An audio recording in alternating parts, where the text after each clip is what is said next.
back to India and built massive tech companies themselves and or helped enable the tech ecosystem.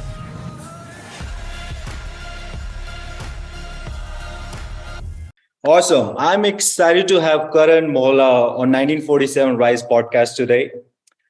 Karan is currently partner and head of India and SCA for early stage investments at B Capital Group. Previously, he was partner at Chiratae Ventures, and his investments include FirstCry, HealthifyMe, CropIn, Xpressbees, Bounce, among others. Prior to IDG Ventures, Karan worked with QVT Finance LP and Jefferies and Company. Karan, in fact, helped start the India office for Jefferies, and Karan got his bachelor's at University of Michigan. Karan, welcome to the show. Thanks so much, Shiva. I'm very excited to be here and very excited to talk with you. Likewise. Let's start by you telling us your early years in India, your journey, and then you ended up moving to the US. And then what made you move back to India eventually? Absolutely. I grew up in Delhi. I went to school here.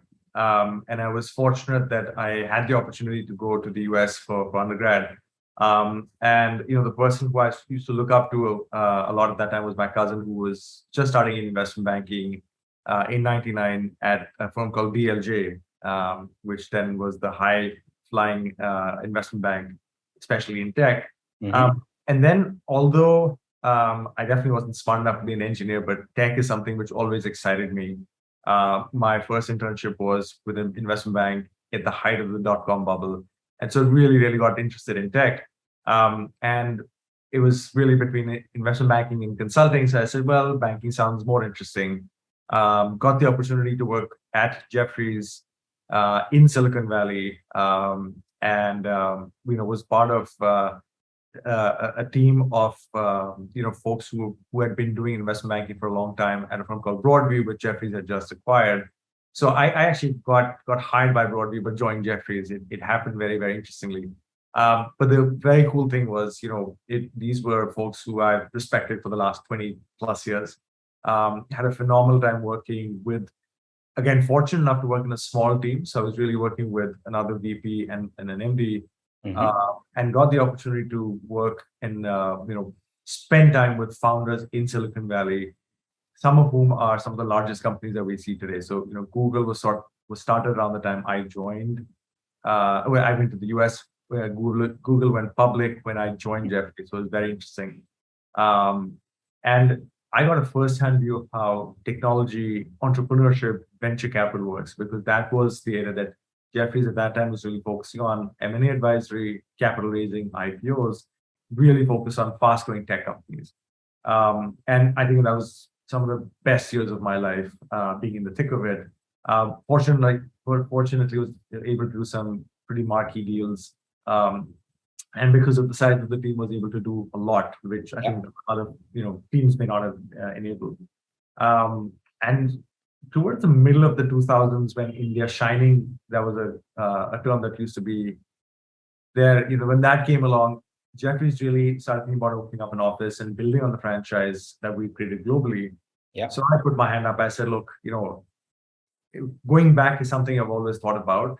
Yeah. Going back with the company, I'm very, very comfortable with, in a market that I would love to learn more about, is something I would like to do. So 5 of us from the US actually moved to India in September, October 2006. And then for the next years, proceeded to build up the franchise. We hired a team, we built up the company. And in that time, I also met people who were just starting up. So I met Vijay back at a conference in 2006 from Paytm.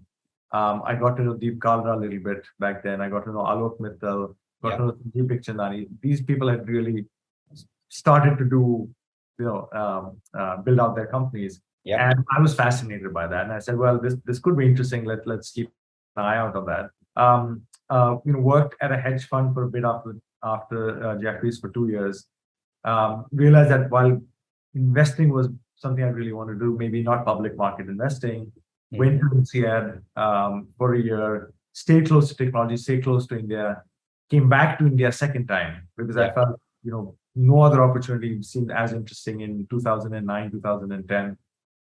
What I think I was very clear about was, even though it was at the fallout of the great financial crisis, and both times I graduated, Michigan was at the fallout of the dot-com bubble, here was at the fallout of the GFC. It actually allowed me to figure out what I wanted to do without really having pressure. And I had been fortunate to start making friends in the venture industry back when I was at Jefferies. So one of them, who was a co-founder at IDG Ventures at that point, Manik, he hired me. I moved to Bombay, and the reason it seemed interesting was there was probably 6 or 7 active VC funds. Very few deals got done a year, but you could sense that things were starting to change. The month I ended up accepting my offer, I think Myntra and Flipkart signed their term sheets for Tiger. The month I joined, both of them announced their deal. So to me, that was a seminal, moment Yeah. for technology, startups, and the ecosystem in general. And I think the next, 2010 to now has been phenomenal. So I've been in venture for 12 years. And I think it's just the beginning. And maybe going a little bit into, what happened in those 12 years. So 11 plus years was at Chiratae, IDG Ventures, then Chiratae, which was the same firm essentially. And had a phenomenal learning time with the founders. Got to work on some really good deals, got to source a lot of good deals, including FirstCry, which was my first source deal. And in my first, I think 18th month, we sourced that deal. Got to work with Supam for the next 7 years, and just over behemoth he built up. Out of that also came out Xpressbees, which was a logistic arm, which is also now a unicorn company. And then I got the opportunity to work with companies, learn from the founders at IDG, and then over time start doing investments on my own. And that's a second leg of that journey, which when you're doing investments on your own, you make different kinds of mistakes. And some of the companies which I partnered with included HealthifyMe, Bounce, CropIn, LBB, PopX, so among a few others. And companies that I'm very, very proud of. Founders I've been super excited working with and learned a lot from. And then the next leg was really doing a little bit on fundraising and trying to help build out the brand. And I think the Sudhir and TCM, the founders, were very generous with allowing me to do more than just investing. I think that's definitely helped me make the kind of investor I am today. Good or bad, we'll let others decide. But I think fundraising helps you become slightly more knowledgeable about how you make decisions. And then, last year, the opportunity with B Capital came around, which was really to build out something from scratch. And I realized something about myself. I like working in small setups. I like going 0 to 1. I've been very fortunate that I've had it with the backing of large platforms, Jefferies, IDG, now B Capital. And it seemed interesting because I think for many reasons, B Capital embodies a lot of how the global tech world is today. Global in nature, deeply local. Number one, doing everything from seed through pre-IPO, so you can really support the company lifecycle. Our Ascent fund was just starting to get set up last year, so I was able to come in at the ground level and really help build up.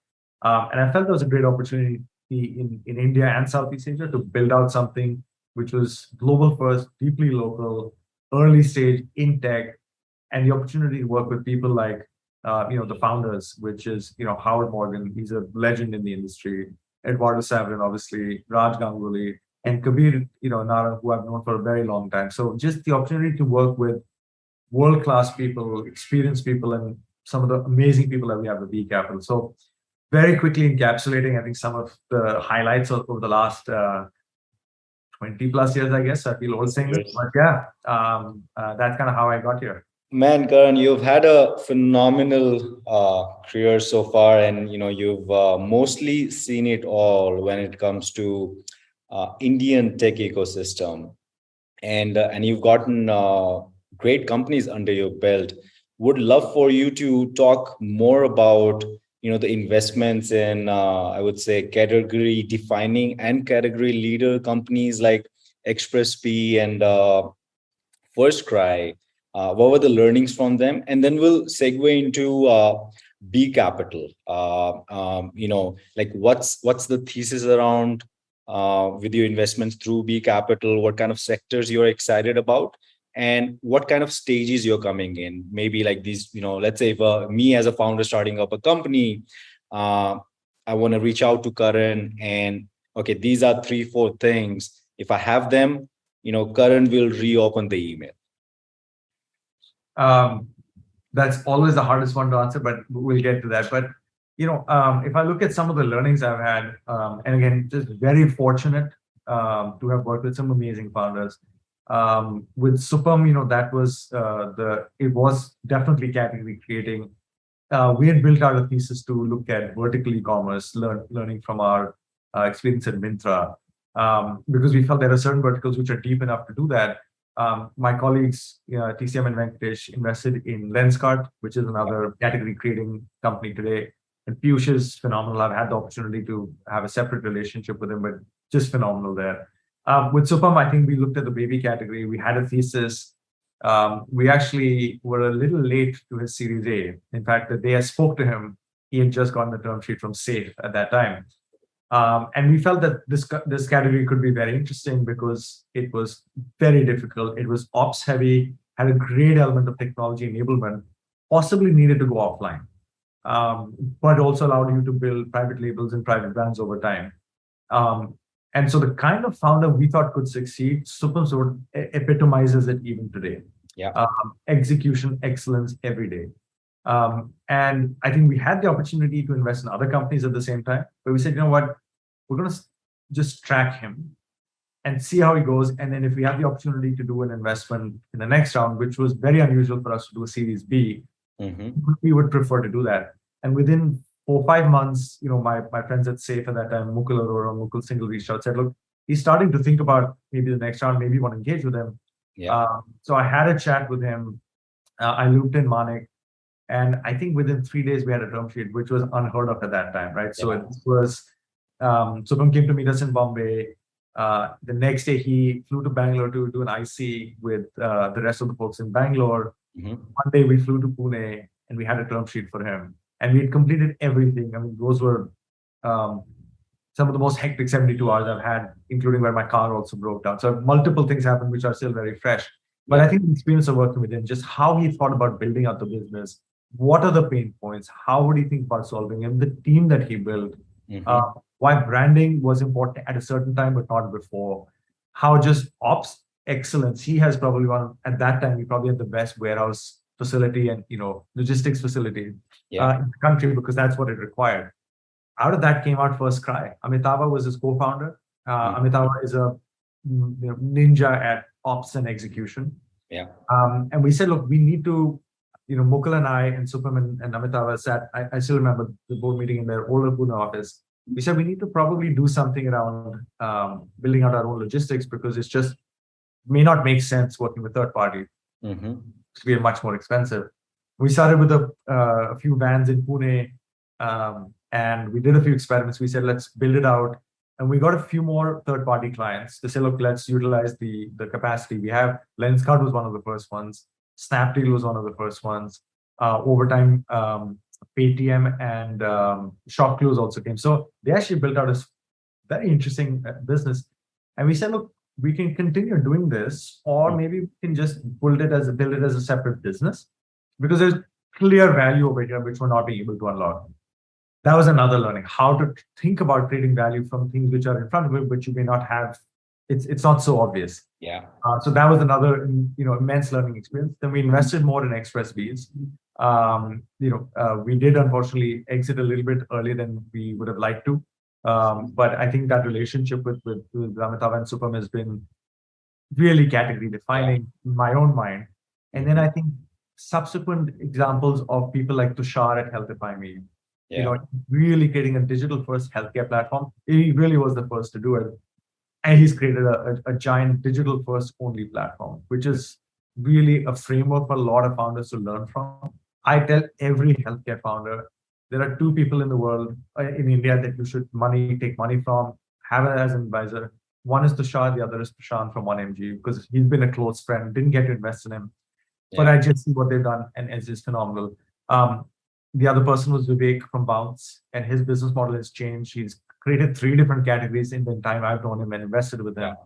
The third is Krishna from CropIn, really creating an agri-tech platform, Yeah.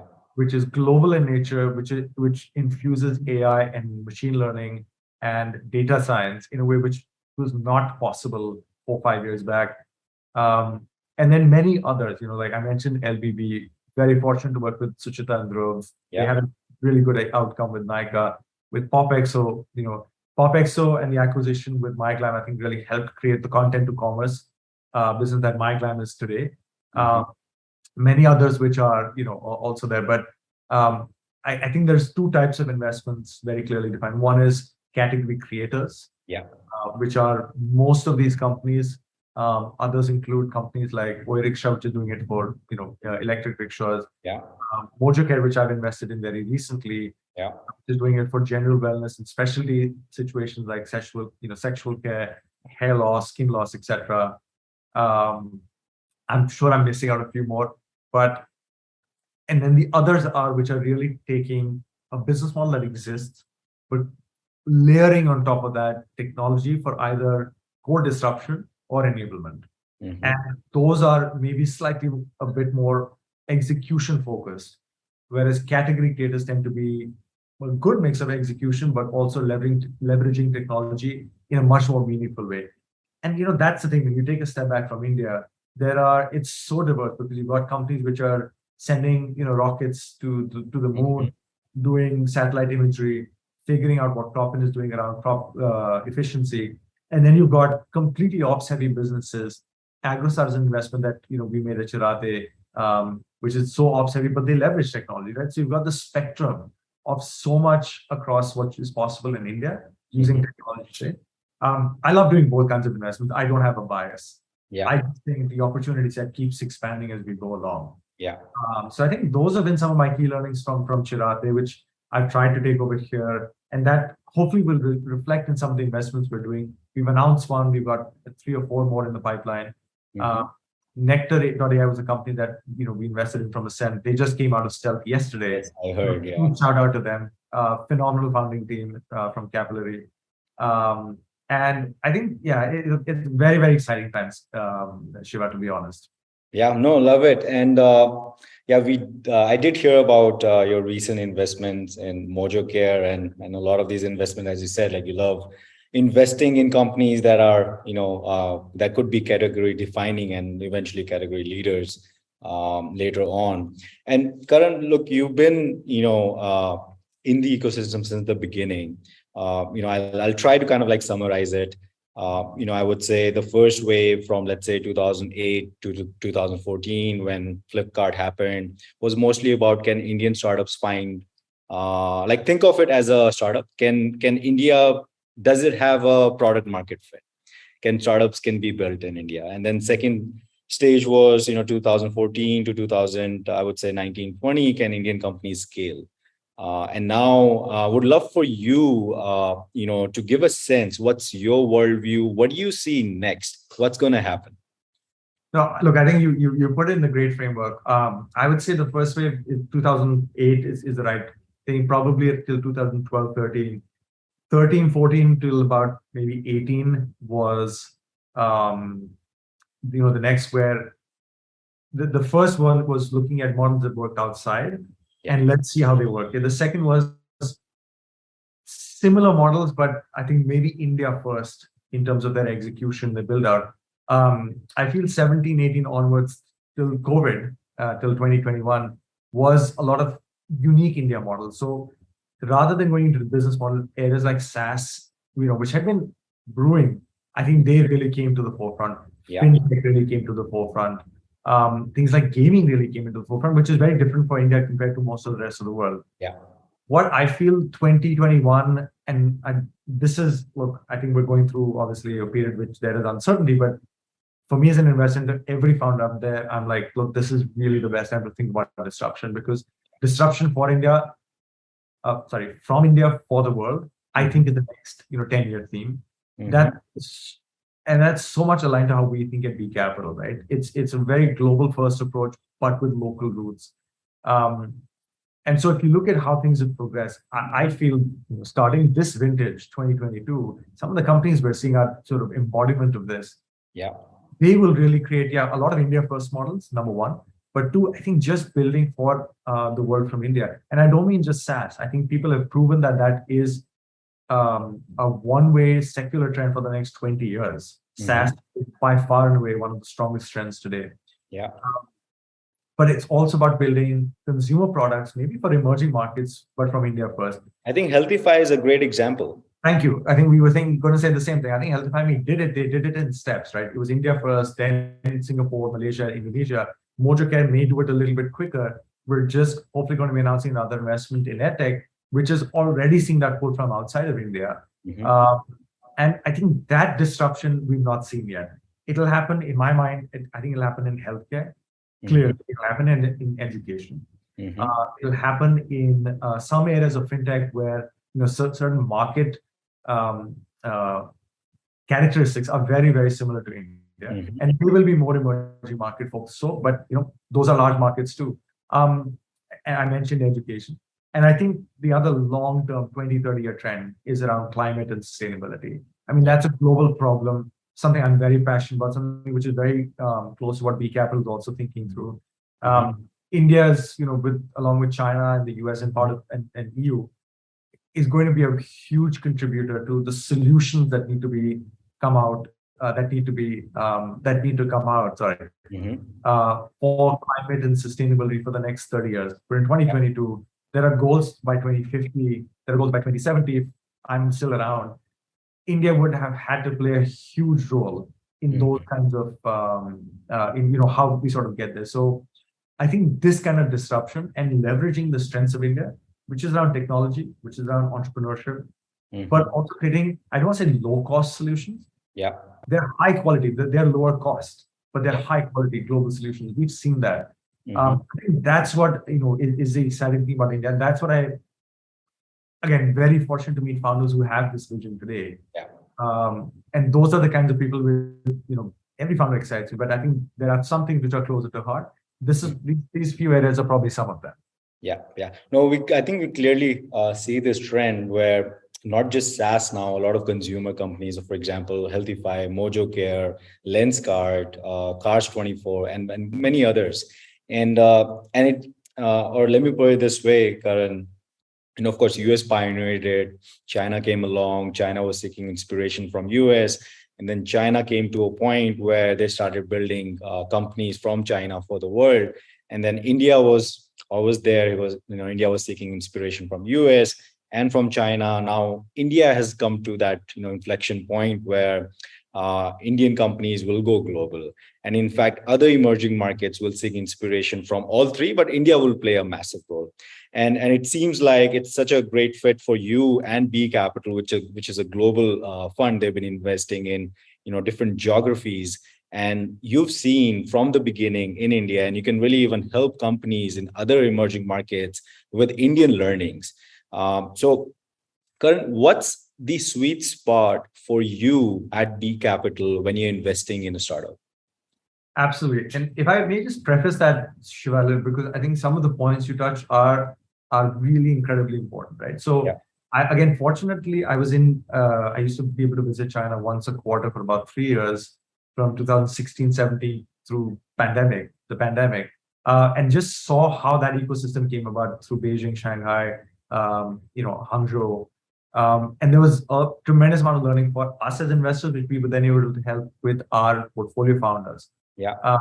And the second point you mentioned is about the lessons from India. So because we also cover Southeast Asia, I was in Bali for the Nextacon conference last week. And so much of the conversations are exactly what you just said. Look, what are the learnings for founders in Indonesia and Vietnam, parts of Southeast Asia, which they can take from India? Yeah. And the founders are as entrepreneurial, as the spirit of disruptions is much over there. And there is so much that that linkage that we can do, and ties down to your question around why B Capital. And I think that's the role that we actually want to try and provide. Learning from our lessons from the US for India and the rest of the world, learnings from our investments in India for Southeast Asia, and then being able to link that. And that's why it is a global first approach. It is a global first company. but it's very deeply rooted on building out those connections locally. And a lot of those conversations, especially in areas like fintech, where Indonesia and Vietnam are probably 3-4 years or thereabouts sort of behind on the development curve. In healthcare, where they're probably much more so, just because of the same issue that we have, which is shortage of healthcare professionals and health tech infrastructure. On the B2B side of things, because the same old industries, not old, same traditional industries are being disrupted here by B2B platforms, are or will need to get disrupted in Indonesia, Vietnam. So I think just some of that pattern matching, lessons around what we've seen, being able to connect with founders, and just bringing the best practices within a team. I don't think it's an individual. It cannot be an individual thing, right? So it's leaning upon me over here and our colleagues in India, leaning upon our US colleagues, leaning upon our colleagues in Southeast Asia. We have an extensive team on the platform side, which works with companies, which goes deep on the operating side, bringing their knowledge, right? So it's really bringing about the whole platform and that institutional knowledge for those companies. Long-winded way of answering a very short question, which is around what do we look for and where do we invest? Sorry. So at the Ascent Fund, we look at everything, seed onward. We will do $500,000 up to, we can go as much as 10. I think our sweet spot is still in the 1 to 7 range, but we play in the alphabet series aside. But I think it goes more around check size, and our key areas of focus really are everything that I mentioned: enterprise SaaS, enterprise tech, B2B, healthcare, fintech, enablers such as payments, logistics, mobility, transportation, and certainly this side of the world, we're investing in a ed tech company. We may not do those kinds of investments in the US, but there are certain sunrise sectors here which are more consumer first, where we will make those bets because the opportunity is there. The disruption is happening as we see it, and as long as it fits within our worldview of a global first approach and something we can actually help with on the cap table. Those are the kinds of investments we really get excited about, and we bring as much of the the institutional knowledge and the full force of the organization along with us. I think it's a very exciting time for you, for B Capital, and of course, the India and SCA angle there. And Karan, something that you haven't seen in the ecosystem yet, but you would love for that to happen. And we'll talk about Indian ecosystem. So I think the dream for every founder and investor is to be able to have the large companies which are publicly traded, which become the bellwethers, like the IT services companies did. I don't think it's a wish, because I feel I think that solidifies everything that we're doing at a very broad level, because it becomes more mainstream. And I do think tech and the ecosystem has become more mainstream in the last 2 to 3 years. And I think this is a progression, right? We will get there. But I would love, 20 years from now, if a third of the companies are tech companies on the BSE exchange, on the BSE, on the Sensex, or on the Nifty. I think that shows that technology is not a vertical, but it's sort of all encompassing. And I know we'll get there. I think the other thing which I always want more of is, the true kind of disrupting plays. And India and emerging markets will always be a bit of a dichotomy, because the talent is there.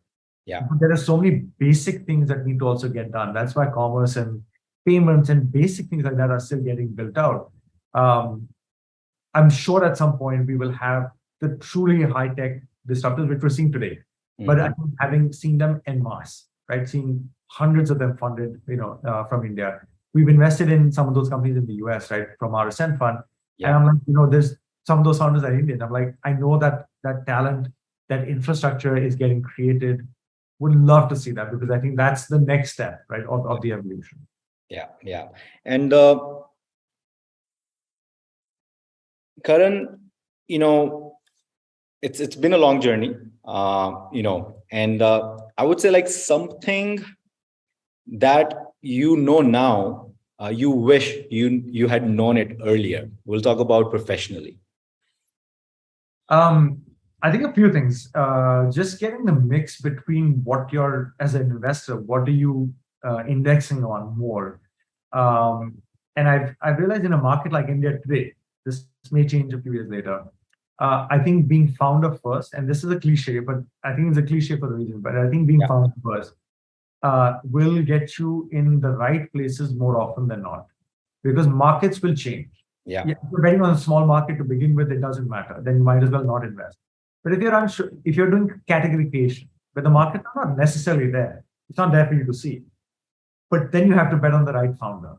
And I think the second part of it is, what should your role be as an investor on the board for that company? And I think it's a very personal question. And I think that's what I've also come to realize. There are some generalizations which are true and some which are absolutely wrong.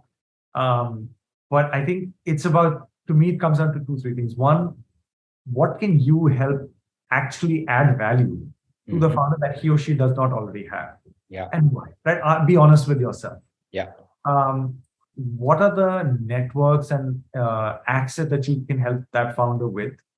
And how can you help build that out? Because that's, especially the early stage, that becomes very, very important. Yeah. And sometimes you just have to get out of the way and trust the founder.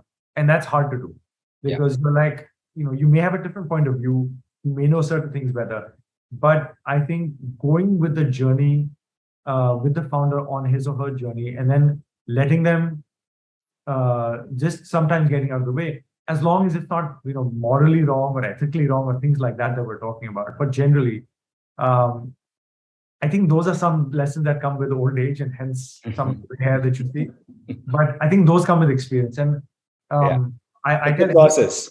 it's a process. And I think more than that, something that someone told me, forget who, but when I was joining venture, they said, look, I was 29. Yeah. And they said, look, you're 29, but don't think you're doing this for the first time. Think of this as an apprenticeship. Yeah. Learn by seeing, learn by listening, rather than necessarily by doing. At some point, you will be thrown in the deep end. You'll have all the time in the world to do it. But learn like you would as an apprentice.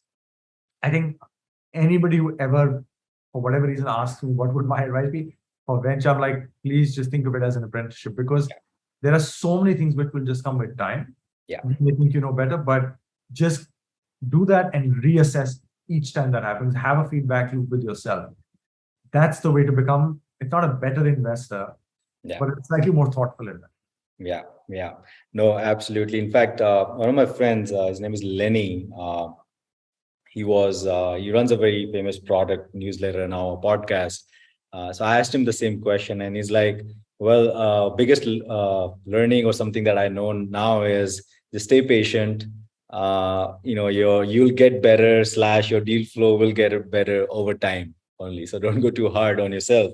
And so my co-pilot, Alfonso, is asking me to switch gears here.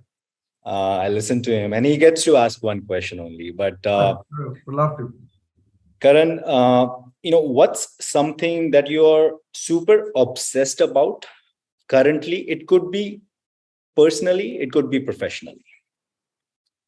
I do think I'm obsessed, and I'm generally someone who's hard on myself. That's just my characteristic. But I think just about learning, and just it's not about work necessarily, but I think it's just about constantly learning. And that's something I've seen the best people or the smartest people or the most successful people do constantly. I see that with in Howard Morgan, who's our chair, who also has the Ascent Fund, somebody I get to work very closely with. He's done more than most of us can imagine in one lifetime. And he is a person who's constantly wanting to learn, constantly wanting to engage. Yeah.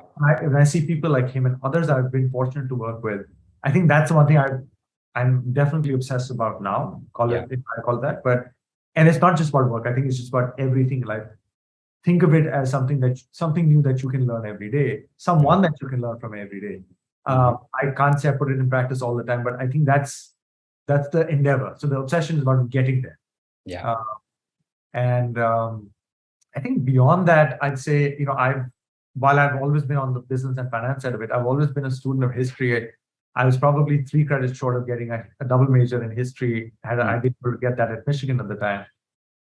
For whatever reason, I think that's something which fascinates me. So most of the books I read, most of the podcasts I listen to have the frameworks around lessons from history, current history, juxtaposition with slightly more dated history, and what are some of the learnings that we see today, coupled with with the geopolitical situation. So that's something I wouldn't say obsessed about, but I think that's been something as an interest which has been there since I was in school, into college, even today. And I think that will probably continue for the rest of my life. The rest of life. And let's say, Karan, if money and attention are not needed anymore, and for the time being, you're not doing what you're currently doing, what would you work on? I would, I think, try and work on 2 or 3 things. One, I think that learning aspect would continue. Probably have more time. Yeah. I would try and invest with founders who are really trying to change the status quo. Yeah. Because I think over everything that we've done as a as a country, as a race, etc., has been just by pushing the envelope and changing the status quo. I'm definitely not capable of doing that, but I would love to have the opportunity to work with people who are doing that. Even if they don't need money, I would love to just be involved with them, because there's just so much. There is a lot of learning, and that's how you can change things, right, as you go forward. And then the third would be, like I said, I think 2 of the areas which I'm deeply passionate about, have invested in, will invest for as long as I have money, and the thing over here in the brain is around healthcare and climate, because I think those are endemic and systematic problems in our society in general, in India and globally. These are not 5-year solutions. These are 10, 15, 20, 30-year solutions. So whatever I can do in that regard, I think that's what I would. So I think those 3 areas. And in between, if money's not a problem, travel and just see the rest of the world, because and that's another thing. The next, I think I've visited maybe 35, 40 countries or so. I lost count. The next goal is 50. The next goal is 100. And I think that adds to everything that you see in life. What's your favorite city or country, and why? For me, it's San Diego. I just love the place. San Diego. Well, can't go wrong with San Diego.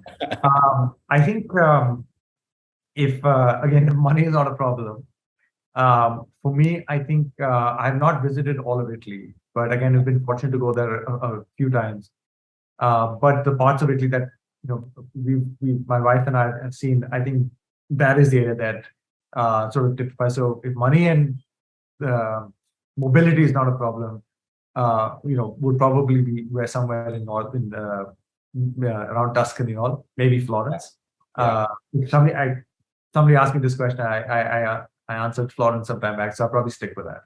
Got it. No, I love Italy. And a lot of history in Florence. So again, it feeds the brain. It's just beautiful place, amazing food. So I got a chance to go to Amalfi Coast. And Karan, is there something that you have recently changed your mind on? No, nothing. I think that comes to mind. I think it's really around just reaffirmation of the fact because I started the B Capital, when things were at a frenetic pace this year. Yeah. In January, February, and then I've seen things sort of, normalize. Let's not call it a slowdown. I like to be positive.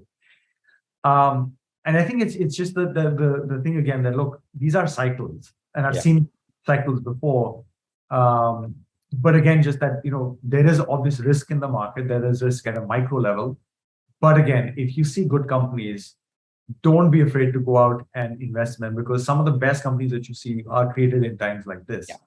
So it's not, I don't think it's something that I've changed my mind. It's just, maybe relearning it, because COVID and working remotely, so maybe related to that, I think I felt that working remotely is good, and I still think it's great.